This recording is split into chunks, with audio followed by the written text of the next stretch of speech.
هەوڵ دەدەین قسە لەسەر ئەو باس و بابەتە بکەین. شەڕی دوو ڕۆژەی هێزەکانی بزوتنەوەی ئیسلامی لە بەردەم چیای بەرانان لە ئاوایی گوندی شەمە بەرامبەر بە جەیش و جاشی ڕژێمی بەعەس.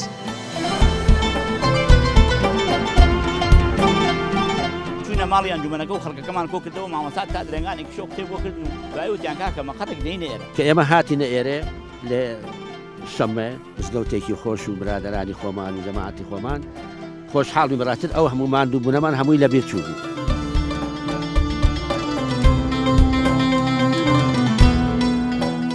هەر ئەو شەوە لە داخل و خەبەریان پێداین بەڕاستی لە مزگەوتەکە شەو کۆبوونەوەیان پێکردین وتیان کاکە لە سەداسەد ئەم شەو حکوومەتی عێراقی هجوومەکە بۆ ئەم منتیقە لە بەرەبەیانێکی زووە کە لە خەوەڵسای تەقەدەستی پێکرد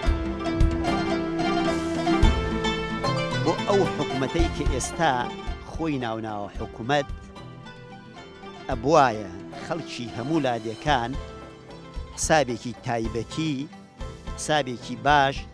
حسابێکی بگرن لە پێشمەرگە زیاتریان بۆ کردایە. بزوتنەوەی ئیسلامی کە لە گوندی شەمە بوون لەم گردەبۆرە ئەمە گردەبۆرە کەیسە ئێمە لە سەری دانیشتوین هێشتا سەگەرەکانی بزوتنەوەی ئیسلامی لێرە ماوە پیشانتان دەم بۆ فەقر.